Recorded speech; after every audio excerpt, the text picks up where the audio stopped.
ഏഴാം സ്ഥലത്ത് നമ്മൾ ധ്യാനിക്കുക കർത്താവായ യേശു ക്രിസ്തു രണ്ടാമത്തെ പ്രാവശ്യം വീഴുന്നതാണ്.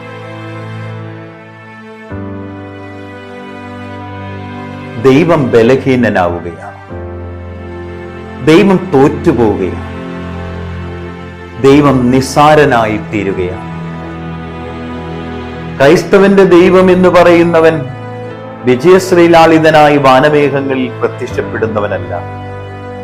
അഭിമാനത്തോടെ ഓരോ ക്രൈസ്തവനും പറയണം, ക്രിസ്തു തോറ്റുപോയവനാണ്, ക്രിസ്തു വീണുപോയവനാണ്. രണ്ടാം പ്രാവശ്യം അവൻ വീണു എന്ന് പറയുമ്പോ ആ വീണെടുത്തവൻ കിടക്കുകയല്ല ചെയ്യുന്നത്, അവൻ എഴുന്നേൽക്കാൻ പരിശ്രമിക്കുകയാണ്. ക്രിസ്തുവിനെ നോക്കി നാം പഠിക്കണം. വീണുപോയി എന്ന് ഓർത്ത് നമ്മുടെ ജീവിതം അസ്തമിക്കുകയല്ല, എഴുന്നേൽക്കാനുള്ള സാധ്യത നമുക്കുണ്ട്.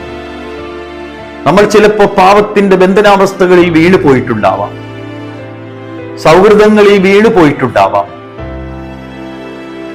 വികൃതമായ അവസ്ഥകളിൽ നമ്മൾ വീണു പോയിട്ടുണ്ടാവാം. ക്രിസ്തു പറയുന്നു, വീഴ്ചകളൊന്നും അവസാനത്തിലേക്ക് നമ്മളെ കൊണ്ടുപോകുകയില്ല. വീഴ്ചകൾ നമ്മളെ പടുത്തുയർത്തേണ്ടതാണ്.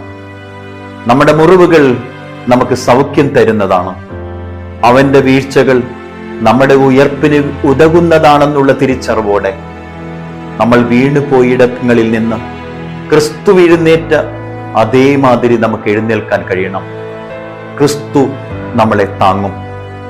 നമുക്ക് വേണ്ടി അവൻ കുരിശു വഹിച്ചെങ്കിൽ, നമ്മുടെ ഭാരം അവൻ ഏറ്റുവാങ്ങിയെങ്കിൽ, അവന്റെ കരം സ്വർഗത്തിൽ നിന്ന് നമുക്ക് നീട്ടിത്തന്ന് നാം വീണുകിടക്കുന്ന ഇടത്തിൽ നിന്ന് നമ്മളെ അവിടുന്ന് എഴുന്നേൽപ്പിക്കും. ആത്മീയ ചൈതന്യത്തിന് വിഘാതമായി നിൽക്കുന്ന തലങ്ങളെ കണ്ടെത്തി അവനോടൊപ്പം എഴുന്നേറ്റ് നിൽക്കാൻ, അവനോടൊപ്പം കുരിശു വഹിച്ച് കാൽവരി വരെ നടന്നു നീങ്ങാൻ, ആത്മാർത്ഥമായി തോൽവിയിലൂടെ വിജയത്തിലേക്ക് പ്രവേശിക്കാൻ നമുക്കെല്ലാവർക്കും സാധിക്കട്ടെ. ഒരു വീഴ്ചയും അവസാനമല്ല, ഒരു വീഴ്ചയും നമ്മുടെ അസ്തമയവുമല്ല. ഈ വീഴ്ചയ്ക്ക് എഴുന്നേൽക്കാനുള്ള ത്രാണി തരുന്നത് കർത്താവാണ്. കാരണം അവൻ വീണിട്ട് എഴുന്നേറ്റവനാണ്. എഴുന്നേറ്റവന് മാത്രമേ വീണ് കിടക്കുന്നവനെ എഴുന്നേൽപ്പിക്കാനുള്ള ബലമുണ്ടാവൂ. കർത്താവെ, അങ്ങയുടെ കൃപയുടെ കീഴിൽ എൻ്റെ എല്ലാ വീഴ്ചകളെയും ഞാൻ തരുകയാണ്. പലപ്പോഴും ഞാൻ ഇങ്ങനെ വീണു പോകാറുണ്ട്, തെറ്റിദ്ധരിക്കാറുണ്ട്, അടി ഏറ്റുവാങ്ങാറുണ്ട്.